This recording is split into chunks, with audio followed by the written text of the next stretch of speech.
이 끔찍한 사건의 배후에는 중국이란 단어가 계속 등장하고 있습니다. 조선족이 납치, 감금했다. 그리고 50대 프놈펜에서 납치됐던 그 납치에 연루됐던 범죄자들도 중국 사람이 4명이나 있다. 이런 얘기들이 지금 보도가 되면서 중국에 대한 반감도 일각에서는 제기가 되고 있습니다. 자, 그래서 국민의힘 지도부는 당론으로 중국인의 3대 쇼핑 방지법을 내놨습니다. 어떠한 것들인지 직접 목소리로 확인해 보시죠.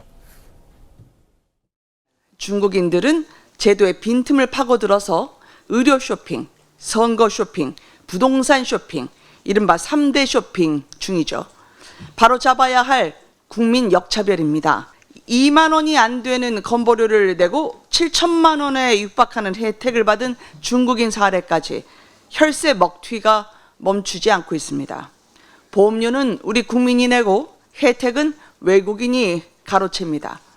또한 민주당이 지방선거 때 중국어로 선거운동을 하는 이유가 뭘까요?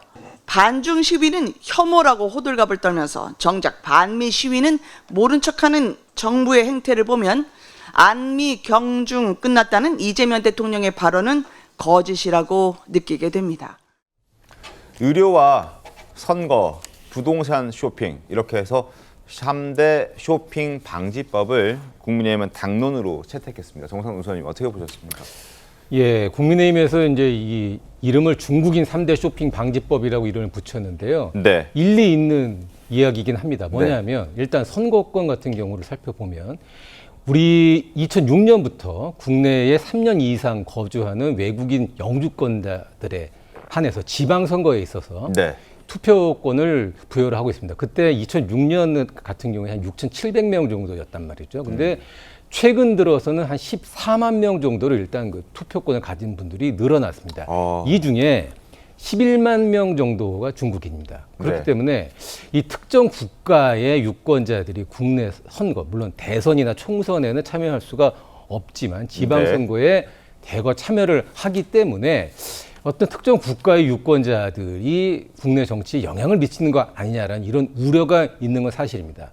근데 우리가 처음에 이런 제도를 도입을 한 것은 상호주의 원칙에 대한 기대 때문이었죠. 뭐냐면 우리나라가 이렇게 투표권이라는 걸 개방을 하면 상대국인 중국, 그리고 물론 이거 중국인들만을 위한 제도가 아닙니다. 일본, 미국에 있는 국내 영주권자들도 해당 국가에서 선거, 적어도 지방선거나 이런 거에 참여할 수 있는 권리를 주지 않을까라는 기대를 했는데 20년이 지났지만 그게 없단 말이죠. 네. 그렇기 때문에 과연 이 법이 이대로 있는 게 맞는 것이냐라는 지금 비판이 있는 게 상호주의에 맞고요. 어긋난다는 거죠. 그러니까. 그렇기 때문에 국내 거주 3년이라는 조건을 7년으로 좀 늘려서 좀 이 제도를 유지를 하되 네. 좀 제한적으로 해야 된다는 목소리가 나오고 있는 건 사실입니다. 그리고 네. 두 번째, 의료 쇼핑 같은 경우도 국내인들 같은 경우는 지금 의료보험료가 계속 올라가고 있단 말이죠. 네네. 근데 외국인들 같은 경우에는 뭐 한 달에 뭐 7,000원, 8,000원 뭐 이렇게 내고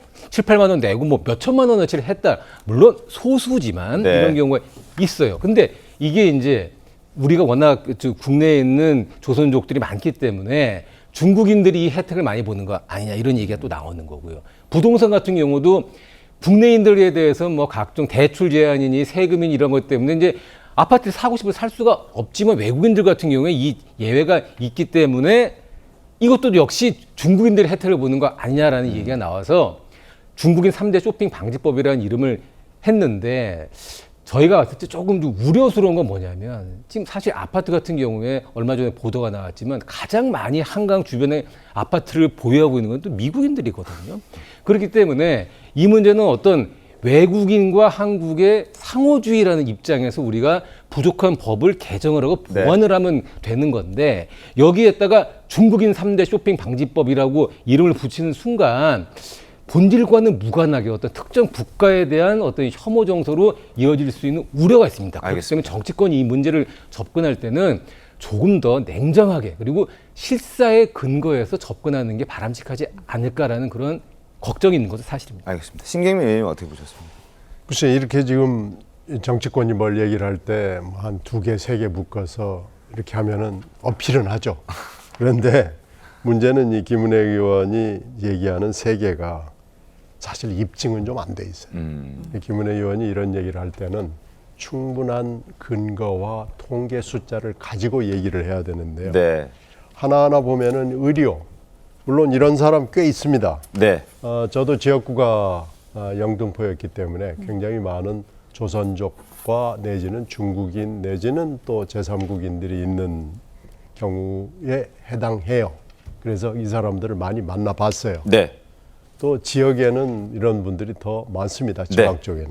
그러니까 분명히 이런 케이스는 존재하는데 전체 트렌드를 좀 분명하게 보고 만약에 문제가 있다면 고쳐야죠. 네. 그리고 선거 부분은 지금 영주권 이 문제도 있습니다만은 지금 지역에서 되게 불만을 가지는 분들은 조선족에 대한 불만이 굉장히 많습니다. 근데 이분들이 사실은 투표율이 높지가 않아요. 네. 그래서 저도 투표를 하러 가라고 아무리 얘기를 해도 실제로 딱 가보면은 투표율이 뭐 거의 10% 내외? 그러니까 90% 정도가 투표를 안 해요. 그리고 중국 쪽의 배경을 가진 사람들은 투표를 해본 경험 자체가 중국에서 있어 본 적이 없습니다. 그래서 투표율이 거의 없습니다. 그래서 선거 이 문제도 한번 더 들여다볼 필요가 있고요.